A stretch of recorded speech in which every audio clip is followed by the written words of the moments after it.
Hi everybody, welcome to the channel. Today we're going to do a very special video. We're going to do a video of my collection of Il Meneghello. As many of you know, I collect decks, of course. I've shown you through the channel many of my other decks that are mass-produced, some of my indie decks, but I've yet to show you the historical side of my collection. And so today I'm going to do that. Today we're going to do the Il Meneghello. I have other ones as well. Other, of course, historical decks that we'll do in another video. But, you know, I kind of hesitated to do this video for a while because I didn't think that everybody or that very few of you would be interested in historical decks. So I've looked around on YouTube and I've seen some of the videos that some of my colleagues have done on historical decks, and I don't find that many of them. And the ones that I do find are kind of rare and yeah, there's not a lot on them. So I wanted to do a new twist on it. I wanted to kind of put a fresh feeling into really old decks. And this is what this video I hope accomplishes today for you guys. That, you know, it doesn't matter what age you are. It doesn't matter if you're experienced tarot reader. It doesn't matter if you are beginning or if you're in the middle stages. I think that this part of the tarot is super important. It belongs to the history of tarot. And once we understand these decks, once we go through these decks, and once we see what the earlier decks looked like, and then we can really see what the new decks are all about and to understand them better, actually. And so I feel that this is an important video. I feel and I hope that I put sort of a fresh nuance feeling into this sort of decks, into this historical decks is what I call them. Not all of them, of course. This is a newer deck, actually, La Corte del Tarocchi. But the other ones are certainly historical. And what I do is, this house is based in Italy. And they come out with different versions often. And so every time they come out with a new version, then I just go into the website and I buy it. In fact, there's two in the website right now that I am still missing in the collection. Not two, a couple of more, but the other ones I'm not so interested about. I'm more interested in the historical side of the Il Meneghello. So without further ado, you guys, let me show you my decks and what they are all about. So you guys, this is the first deck that I want to go over with you and that I'd like to share with you. A little bit about Il Meneghello. They've been around for a long, long time. They are based in Italy, in Milan, and they come out with different decks often. And so they are, of course, online. You can go on their website and you can research all about Il Meneghello. And the cards that they make. I find their cards absolutely beautiful. I think that Il Meneghello is a total asset to the tarot community. They create these old style looking cards. Not only do they create them in new, but the paper stock that they use, the printing that they use, the cutting that they do, everything is as if they were doing it 100 years ago or 150 years ago. They're really special. All of their boxes are stamped, as you can see.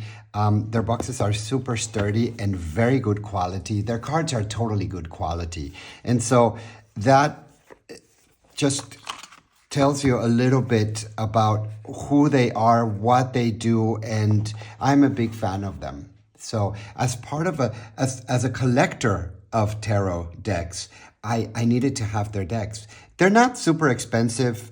For example, this one I think runs for about 40 euros. And then some of the other ones go higher. I think they can go up to 150 euros. And so from like 40 to like 150 to 200 euros, I think they do. So these are really, really special, you guys. And let's just get started. I have many of them to show you. So we'll do a quick run through of the decks, so you kind of get a gist of the deck. And if I can, I will read a little bit about them so that you know. I didn't want to do a one-by-one review of all of these decks. I thought that that would be so time-consuming, and I didn't know who would be so interested in this type of decks these days. Since there's so many tarot decks out there and so many new sort of style decks out there, that I didn't know if this was going to be something that people would want to watch. But if you do watch this video and you do find that there is a particular deck that you want me to review more specific, then just let me know and I will take that into consideration. So once again, you guys, let's get into this. This is the Tarocco Napoleonico, Milano 1809, Il Meneghello. Really cute little decks. The boxes are also really good, really well done. If any of you have any of their decks, then you know what these boxes look like. You know what they're all about. It's a very classic Il Meneghello. Super sturdy, you guys, and really, really great for the shelf. So it's a 2-part box. They all come numbered. It comes with a brief description. I am going to hold this here, and you can pause here, and then you can take a look at what this deck is, a brief history of this deck. It gives it to you in English, and of course it gives it to you in Italian. So let's move on. Each deck comes numbered and stamped, as I said. Let me show you what these cards look like, you guys. So once again, you're going to notice with these decks that they're not perfect. And here they give you a brief description, or here they tell you, they tell you about this so that you're not surprised. This item is created by hand. Any imperfections or variations are due to its workmanship and are not to be considered as defects. And I think they're totally right. These decks are beautiful, you guys. I love the rawness of them. You see here, I don't know if you can see that, but you can see how when they went ahead and they cut the paper, it left this residue there. And you see that they're just not perfect. They're just not perfect. You know, this is not a mass-produced deck. They're all made by hand. So, and that gives you that old feeling about these decks. And I think that's the whole idea, that you get sort of the feeling of the original deck. So it could be almost like it's a museum piece, but it's a new one. So the paper stock is absolutely gorgeous. It's always a matte, and it's cardboard sort of feeling. I didn't expect this to be, some new cardstock that just felt velvety or anything like that. I think that the paper that they use is just perfect to convey their message of the age of this actual deck. And so let's look at some of the cards. I'm going to show you the size of this. This is a regular tarot card. This is from the Polina deck. And this is the side of this card here. So you see they are smaller, and they're all different sizes. I'll show you the sizes as they come along, but this is what it is here in terms of size. And the paper is, you have to be careful with these decks. They're not, I think if you want to ruffle them or make them as your preferred deck, I think that's going to be kind of hard. I don't think they're made for that. I think they're more like collector's items. But if you ask me if I do readings with them, yes, I do readings with them.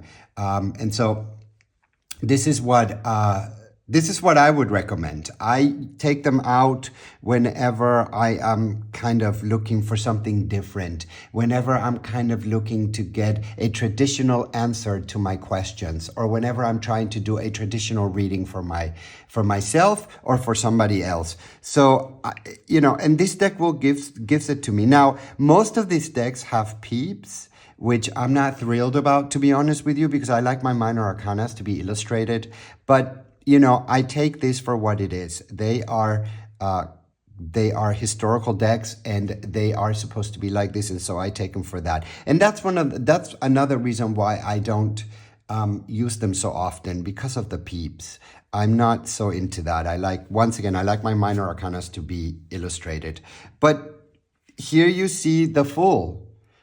This one is actually in order because I just got this one not too long ago.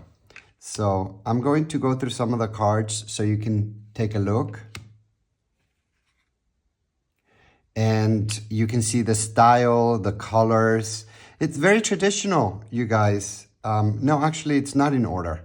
I thought it was in order, but it's not.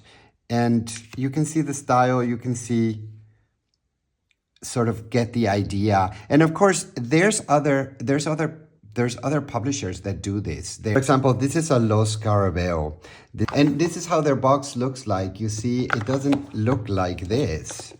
And it's fine. I also like it very much, but it's just a completely different feeling. This is what the cards look like for this particular deck. They're much bigger, and it's got that, you don't say this is old.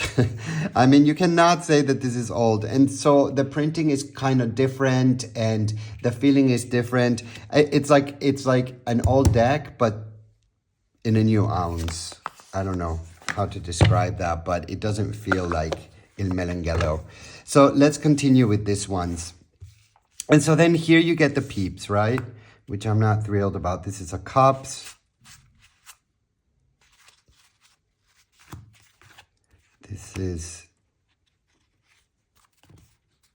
This is wands.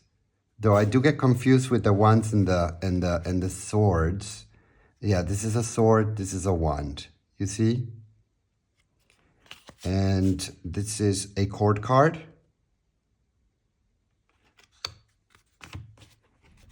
And more peeps. These are coins. This is the 4 of coins. This is the Queen of Wands. And more court cards. These are wands. So, okay, so these are wands. I was mistaken. And these are swords.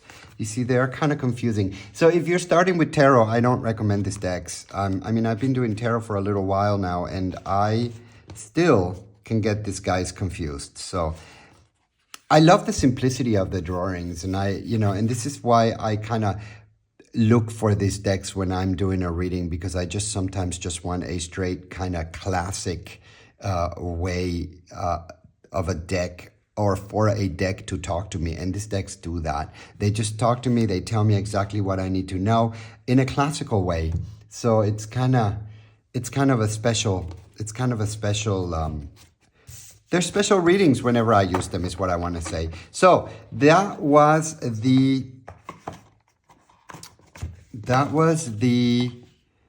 Tarocco Napoleonico, you guys. So we're going to put the Tarocco Napoleonico away. And we're going to move on to the next set, or the next deck. So moving on to the next deck, you guys. This is the Tarocco Sopraffino, Milano 1835. This is one of my favorite decks from them. I love the this one kind of reminds me of the classical romantic tarot deck. And so once again, the same sort of presentation as the last one that we just did. Boxes, their boxes look all the same pretty much. They just put a sample of they basically do this by hand as well. These boxes are also handmade, and they just paste a sample of the card here. This one, they chose the world, and then they stamp it. So when you open it, it's the same thing. Here you get the same thing, you guys. You get the number. So this one is out of 2000. This is 506.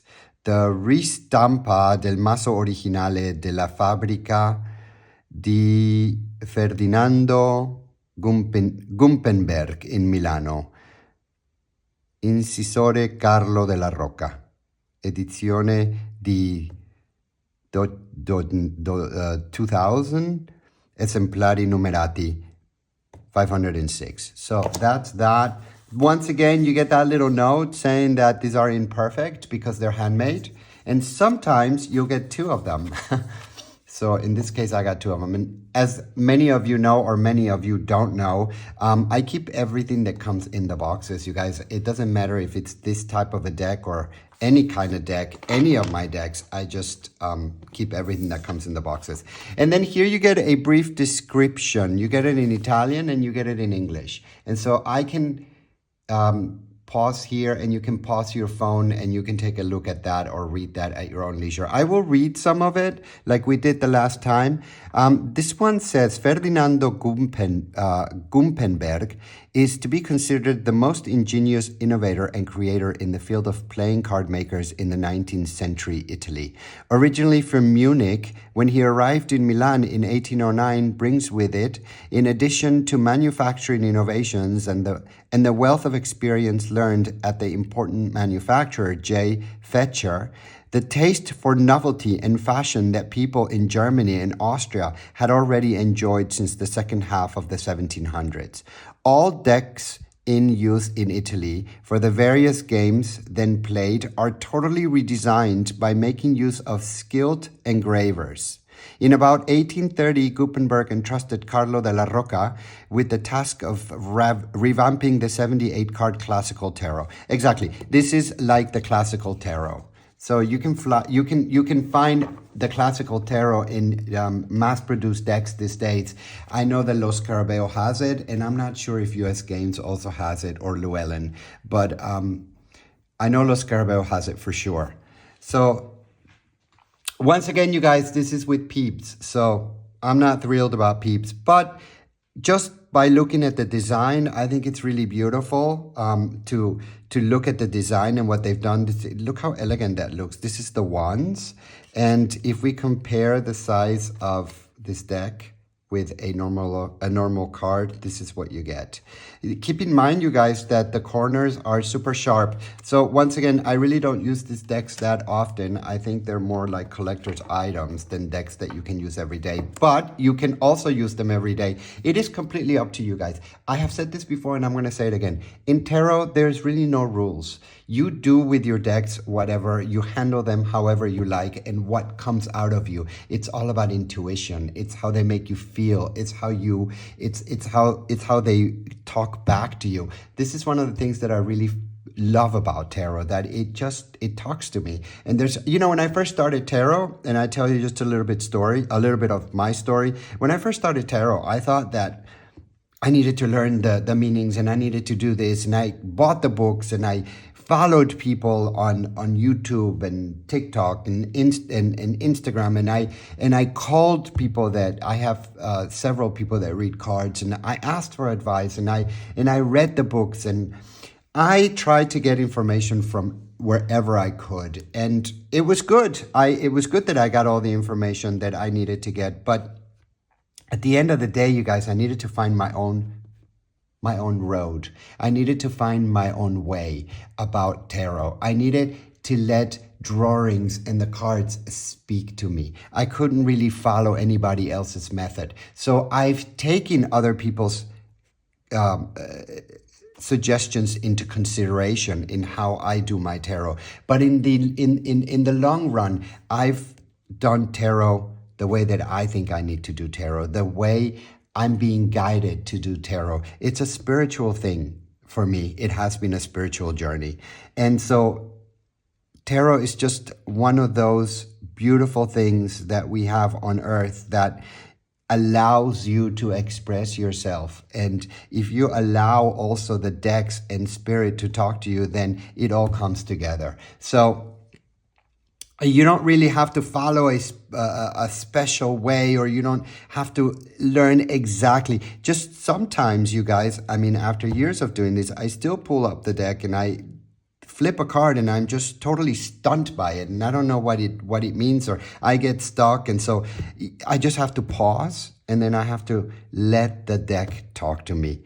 Let my intuition talk to me, and kind of feel the energy. And so that's what tarot has done for me. And while I have talked about all of that. I've gone through some of the cards, so we can do two things at a time, trying to multitask here, telling you a story and showing you the cards. So this is that deck, you guys. The paper stock is sort of the same as the last one that we did. The backs are really nice and they're reversible, so totally nice. Really, really just beautiful decks. I love touching these decks. And cardstock is just, you know, that paper cardstock, sort of cardboard, sort of really old style. This is what I would imagine they would use back then. And so look at this, you guys, really beautiful. I love it. You know, so if you're looking for elegant, if you're looking for an honest answer, but with a touch of elegance and history, these are the decks that you want to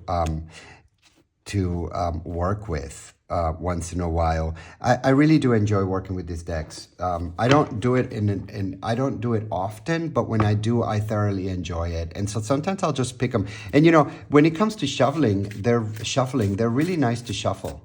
They work really well. Look at this.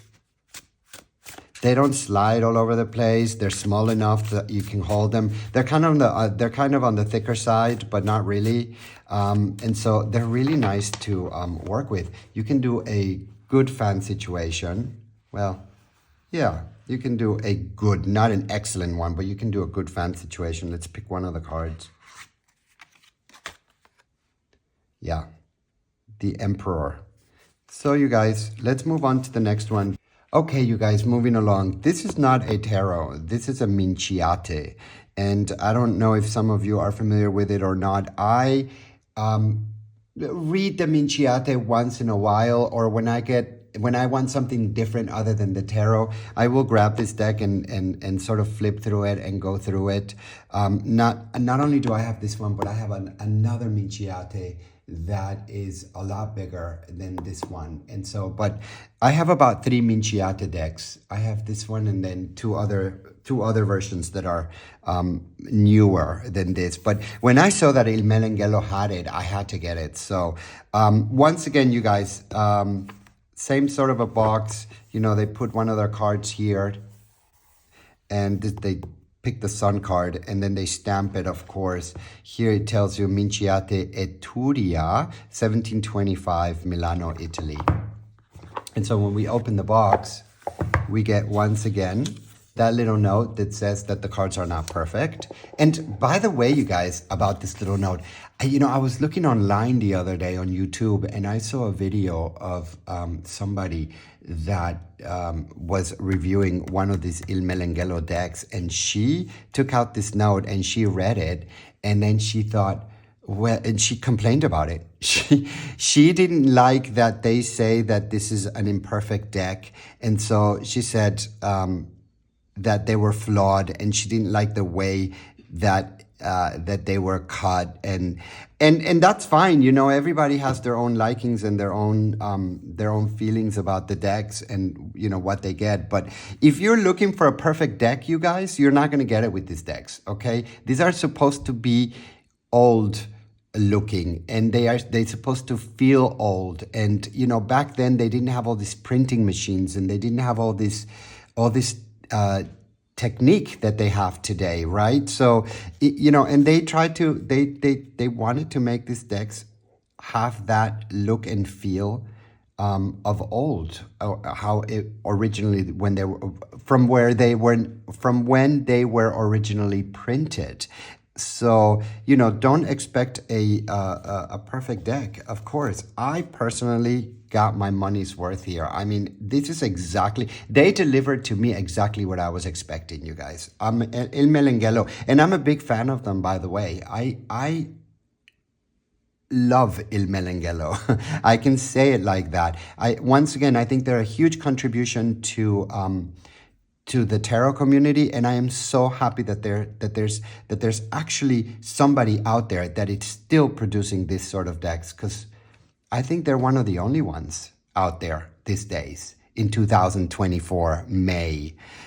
So I'm thankful for them. I'm very thankful for Il Meneghello. Once again, you guys, these are numbered, and here it gives you the the card that tells you that this is number 233 out of 2000, okay? So, and here it gives you a brief history about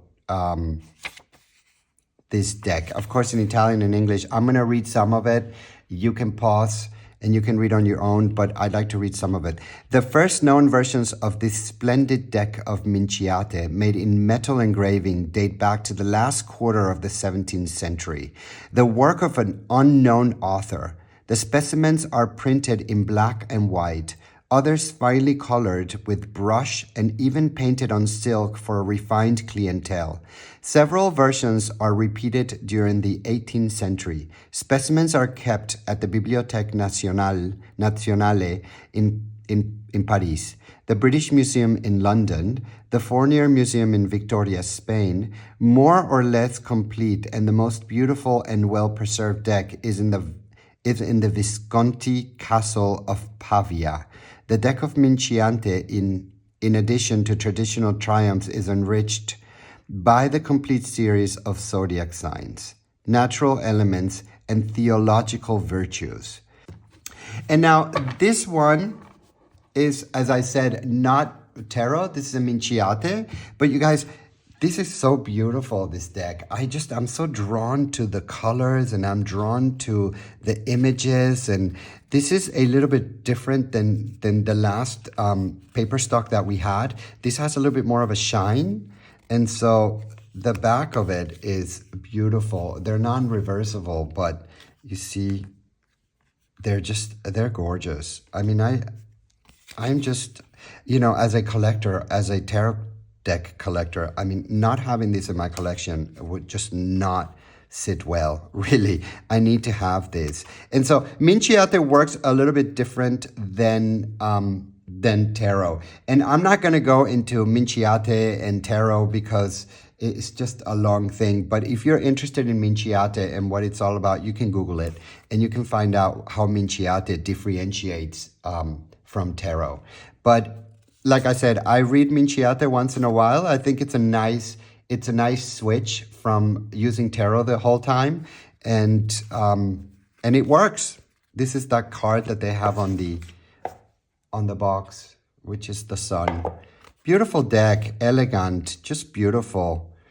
The size, you guys, of course, is like this. So these are smaller cards, as you can see, but I like it. I like that they're smaller. It makes it even more special. Look at those drawings. I think they're gorgeous. This is what they were talking about, the zodiac signs. Just beautiful. These are peeps. Once again, that's the back. So that's the Minchiate, you guys. You can look more into the Minchiate. Now you know that Il Meneghello has it. So if you're looking for a Minchiate and you want to have a deck that is absolutely gorgeous, I definitely recommend them. And they're not totally expensive. I mean, once you're done with shipping and everything, because they'll come from Italy, I know that you can find them in your particular country, and some retailers might have them locally already, but they're still going to charge you as if you were buying it directly from Italy. So if customs is not that big of a deal, or if customs is sort of an easier thing, so if you're in North America, Canada, United States, Mexico, getting one of these decks directly from Il Meneghello in Italy is not a big deal. I'm not sure how it works in South America. In Europe, of course, it's not a big deal. In the European Union, you can get this very easily. And in Asia, then I don't know how that works there, or in Africa. But I can tell you that if you're in North America, if you are in Europe, getting these decks directly from Il Meneghello is not going to be a big deal. You can get them. So you guys, moving on. We have here the Tarocco di Besançon from 1700. Once again, you guys, the boxes are all sort of the same. This one is a bigger one. They stamp it, they put one of the cards on the top of the box. Then again, you get that little card that says that the cards are not perfect, and you shouldn't get upset about that. You get a brief description of the deck in English, and yeah, it reminds me of the Marseille deck. And it just reads here. I think they started producing this deck in 1985, and it's both in English and in Italian. And this one reads, now reads some of it, not all of it, but just as the Tarot of Marseille is not originally from Marseille, so the variant known as the Besançon Tarot is connected to the French town more by convention. In fact, it was only at the beginning of the 18th century and of the 18th century and for a few decades that, thanks to the production of J. Gerger, this particular version of the Tarot became a Besançon speciality, a geographical area that extends from the east of France to the north of Switzerland and the southwest of Germany, had been the area of diffusion for almost 2 centuries, and the manufacturers of playing cards from centers such as Strasbourg, Epinal, Belfort, Colmar in France, Costanza, and Menenheim in Germany, Solothurn in Switzerland, had been its printers from at least the second half of the 17th century onwards. Of course, this guys, I didn't mention this before because I thought that it was kind of a given, but these are all European decks based on European history. So, as you just read. Once again, it comes with that card that tells you which number you have. I have 86 out of 2000. And then you get into the cards. Once again, this paper is just like the other. These are bigger cards. The cards are peep cards. Most of them are peep cards. And of course, then you get your major arcana. And you get your chords. So this is the Emperor and this is the King of Cups. So it sort of reminds me of playing cards, right? Yeah, here you get the Queen of Cups, Judgment, 2 of Coins, 3 of Cups. Then you get the Chevalier de Espade, the Moon, the Fool, Temperance. Oh, look at that Ace of Swords. Beautiful. Yeah, and they're reversible. So this size I like better than the smaller size. And I'll show you what this size is. It sort of gets more into the regular size card. So this is still a little thinner, but it's like the same lengthness. So, and once again, you guys, shuffling is really great. I love shuffling these decks. These are some of the best decks for shuffling. They just shuffle so well. I just love the shuffling on these guys. Sturdy paper. These are not thin, cheap cardstock by any means. This is good paper stock. This is excellent quality paper stock. So rough corners. They're totally rough corners, so you have to be careful. Once again, I wouldn't take one of these decks as my own personal deck to go my everyday deck, but you can do that if you like. You can do that if you like. I don't do that. I have other decks that I prefer to use, but these are just absolutely wonderful to grab once in a while and work with, and I do that. So let's put this guy away and let's move on to the next one. So you guys, here we have a tarot deck, and this one is the J. Naibi di Giovanni Vecchetta. So beautiful deck as well. Same sort of a box. You have the World card here on the top of the box. Here you have again a brief notice telling you that the deck is not perfect. Here you have your numbered card. This is from 1893, or the deck was originally produced in 1893. And this is the 1132 number of 2000 of them. And so let's, and I have to tell you, out of all of them, this is one of my favorites. I just love this one because it's not totally old looking, but it's not new looking either. So it just gives you a good a good mix of time, I think, with this particular deck. And this one doesn't come with any sort of description about this deck. So some of them come with descriptions, some of them don't come with descriptions. This one doesn't come with it. So you can look it up online and you can see what this deck, if you want to know a little bit more history about this particular deck, you can find it online.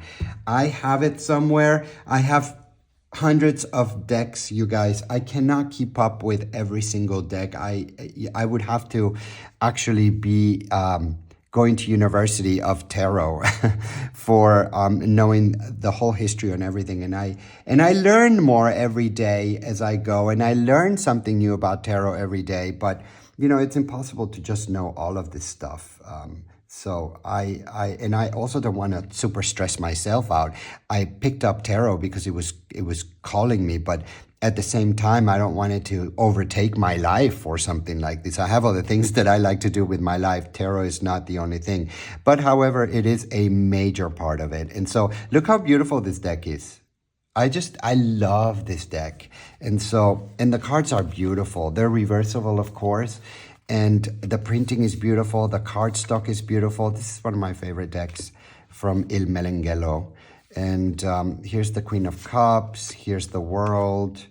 And then peep cards, right? Here's the Hermit. Here's the Ace of Cups. Look at this. Two of Coins. Look at this Nine of Coins. I just love it. I love the elegance of it, and I love the colors of it. And even though I think it's elegant, but it's not totally, it sort of gives me a caricature sort of a feeling, right? Like maybe it could be in a children's book or something like this. Look at this Hanged Man. Yeah. Ooh, the Four of Swords. Really beautiful. Really, really great. Look at this Eight of Swords. Even the peep cards, which I'm not very drawn to, because I do like my minor arcana to be illustrated. I'm still drawn to them. I kind of like all of these drawings here with the laces and sort of tying the swords together. I think you can read a lot into it as well. And so when you look at a card like this, even though it doesn't have an illustration on it per se, but this is, however, an illustration, you can still see how they are sort of like attached to each other. And then if you look into the swords, you will see that they are different and they all have their own style. Look, there's an elephant here. This one has a completely different style. This looks sort of like a Cartier sword. And some of the other swords, you can tell that they may come from different cultures, like this particular sword and this particular sword, you know, and maybe they are from different statuses. So it's interesting. If you really want to look into it, you can, and you can find so much out. Look, if you look at this Page of Cups, it looks like a really young character there. Look, the legs are different.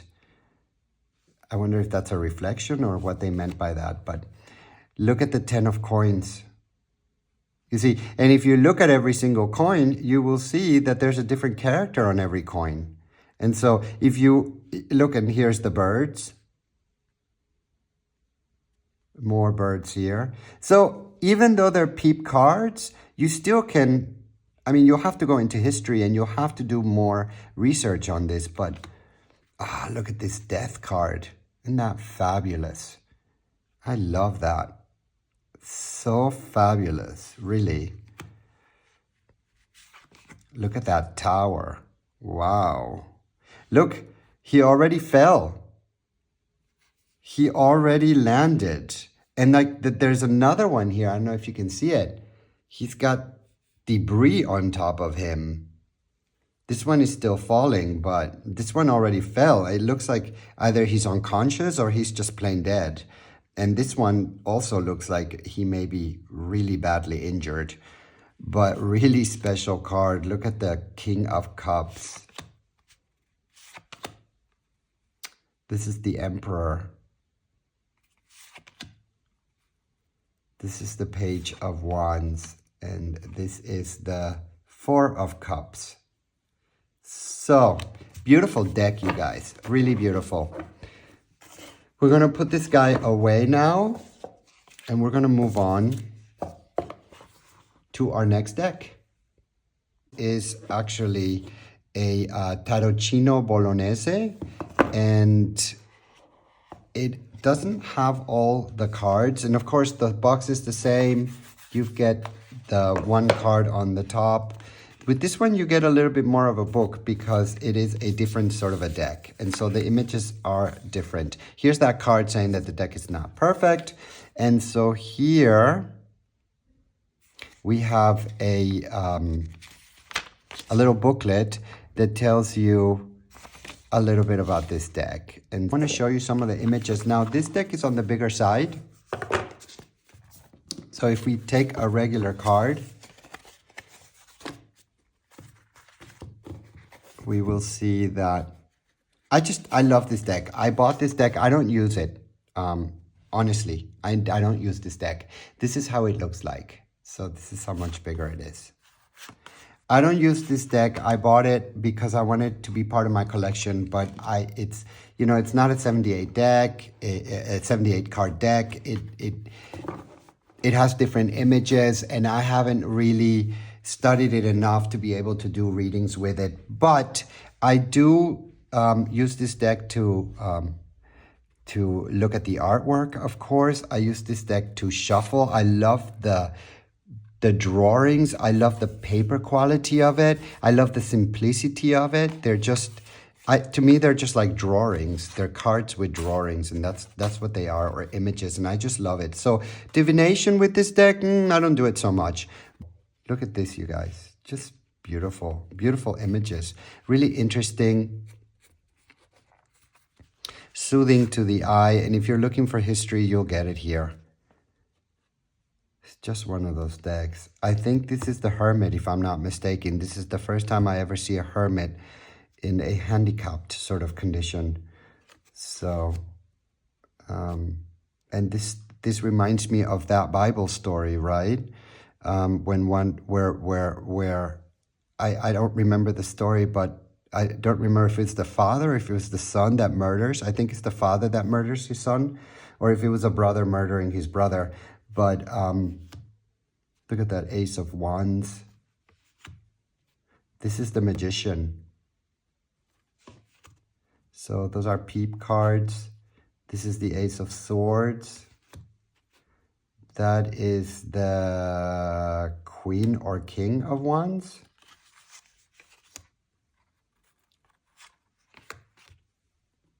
Page of Cups.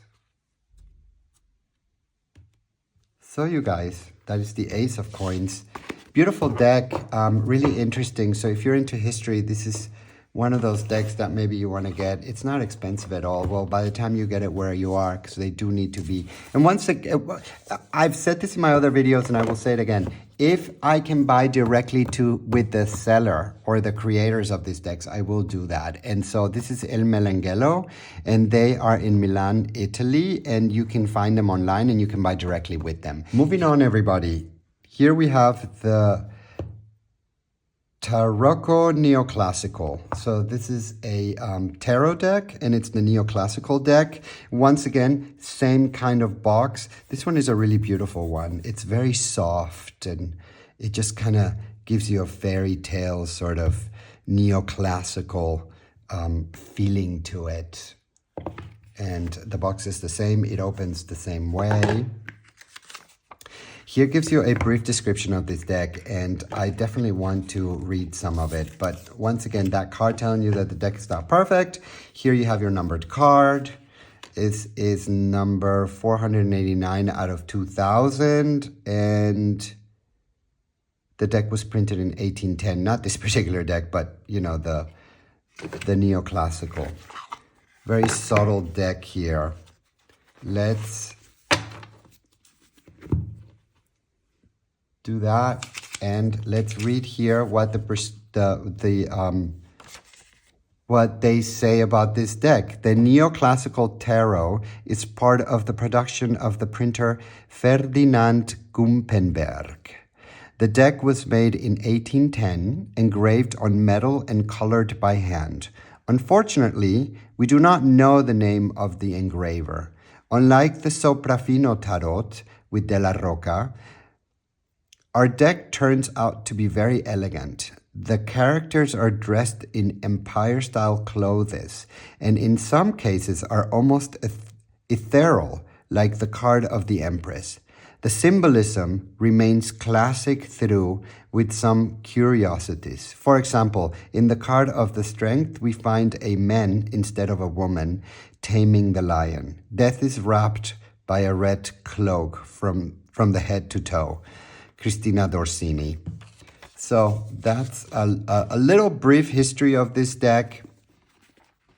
And I'm going to show you some of the cards. Here's El Papa. Let's see if we find some of the cards, the Strength card that they were just talking about. La Imperatriz. And if we don't find it, then there's Justice. There it is. So it's not, usually we have a woman, right? But in this case, we have a man. Interesting. I've never seen that actually before. I like it. So, though I have to say that the woman character speaks to me clearer than a man, because we usually think it gives the card a little bit more strength when I see a woman character taming the lion, because usually we see women as not so strong as men, right? This is what our culture has told us. But I don't actually believe that. I believe that women and men are equally strong. And it's the body, it's the physical body. And I believe that men and women are both strong. It just all has to do with how much you train your body. And so I think that society has told us that women are usually physically weaker. And I don't believe that. I think that women are just as strong as men. But, you know, here I'm used to seeing sort of a strong man doing this sort of, or engaging in this sort of in this sort of activity. Not that I see a man taming a lion all the time, but this sort of image with a man, it's what I'm more accustomed to, is what I really want to say. And so when I see a woman doing it, it really catches my eye because it is a woman. So I don't know if that makes any sense or not, but I think the woman image speaks to me louder than this one. But nevertheless, super interesting. This is the King of Coins. Very subtle images, right? Very calming, actually. Look at the Queen of Wands. Yeah. You don't see a lot of the stuff that you see on the newer decks or on the Rider-Waite-Smith, right? There's no cat here, or, you know, she's not sitting in the middle of the forest or something. And I kind of like the twist. I kind of like to see what these earlier decks look like. Look at the sun. I love it. The Three of Swords. So classic. It's just a Three of Swords. But this is a perfect example. If you are not familiarized with the cards and you get this Three of Swords, I mean, these are just three swords all together in a frame. And if you're just beginning with tarot, this is very hard to read. So, I mean, we all know, or for those that are familiar with tarot, we know that this is a heartbreak and sorrow, but you would never get that from this card, right? I mean, you draw the Three of Swords and then you say, okay, there's three swords there. What am I supposed to? So, yeah, so it can be sort of hard to read. And once again, I like my minor arcana to have illustrations, and this one doesn't, and this is the Temperance. This is the Tower. It hasn't exploded. It's not burning. It's just the Tower, right? So I guess that's your interpretation of what's about to happen. Really interesting, you guys. So that's that one. And let's move on. So everybody, this one is a tarot deck, and it's called La Corte del Tarocchi. This is one of their newer versions. This is not an old deck or a historic deck for that matter. It's actually an artistic deck. I like the fact that they took on a new artist and developed their deck. I think that's really, really, really wonderful of them. And so let's look into this. Everything about this deck is different, right? The box is the same, of course. Gives you that little card again that tells you that the cards are not perfect. Here you have your numbered card. And this one is 952 out of 2,000 of them. And there's not a description of this deck. No, there's not. But you can go online and you can find out about the artist. This is designed in Acquaforte di Anna Maria di Onofrio. So, Milano 2022. 78 cards. And these are really special. And as you can see, once again, not perfect, right? These are never perfect. But these are really, really, really cool cards, you guys. The paper stock is sort of on the rougher side, but it's very sturdy. And I do read with this deck once in a while. I love the colors of it. I love the illustrations of it. I love the paper quality of the paper stock of it. It's sort of on the rougher side. It has ridges here on the surface. And so this is what the back looks like. They are not reversible. So for me, it's not a problem. Maybe some of you know, maybe not, but I don't read in reverse a lot of the times. So this deck works really, really well for me. Look at that. I love the collage of images that they have here. This is the sun. This is the star. This is the Queen of Swords. This is the Emperor. This is the Wheel of Fortune. And then you get into the minor arcanas and they're peeps. So not so easy to read, but this is the Fool.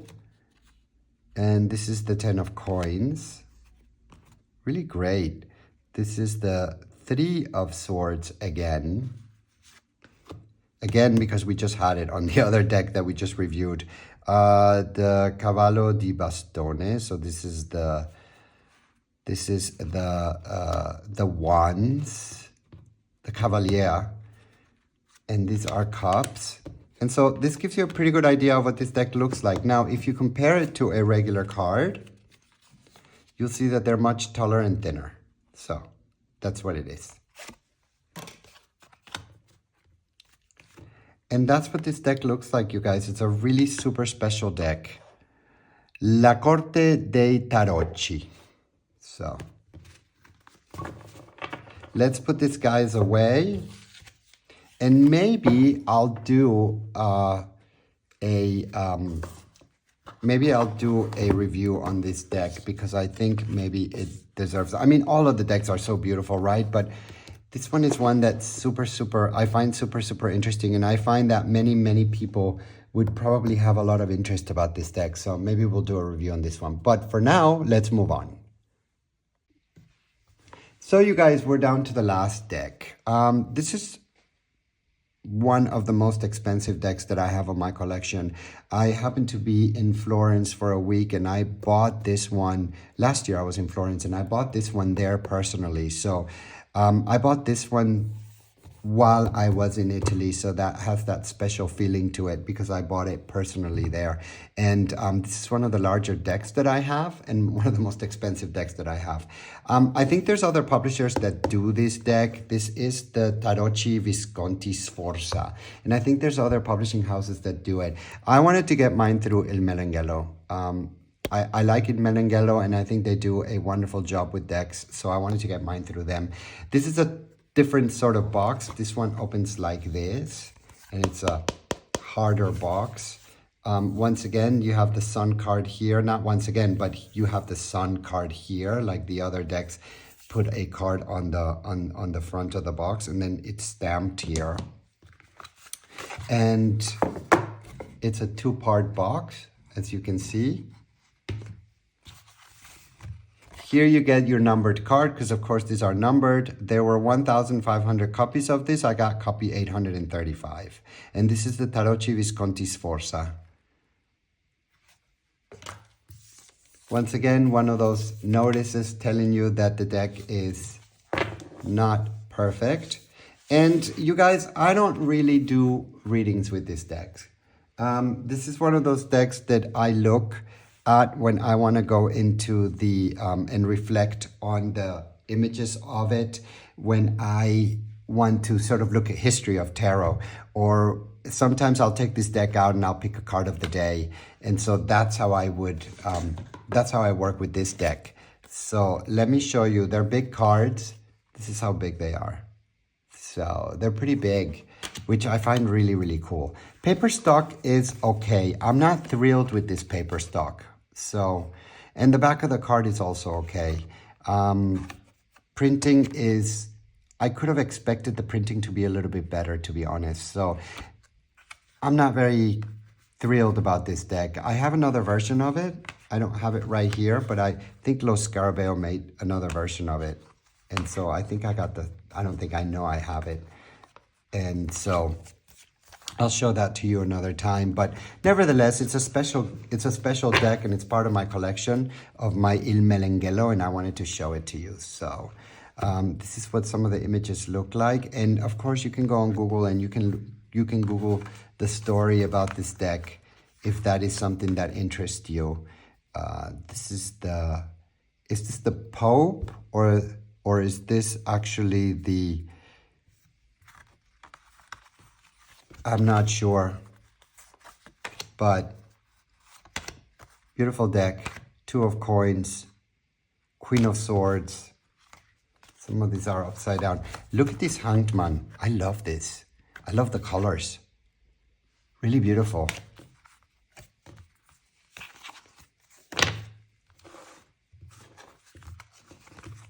There's the Strength. I'm not sure if I really like that card. That looks like he's beating that poor lion there, or that creature that looks sort of like a dog and a lion. I'm not sure that that's a good depiction of strength, right? But something different, I guess. I'm always up for something different, so. This is the Fool. So you guys, that actually marks the end of our videos here for Il Meneghello. I'm going to put these cards back, and I hope that this was informative to you. I wanted to show you my Il Meneghello decks all sort of together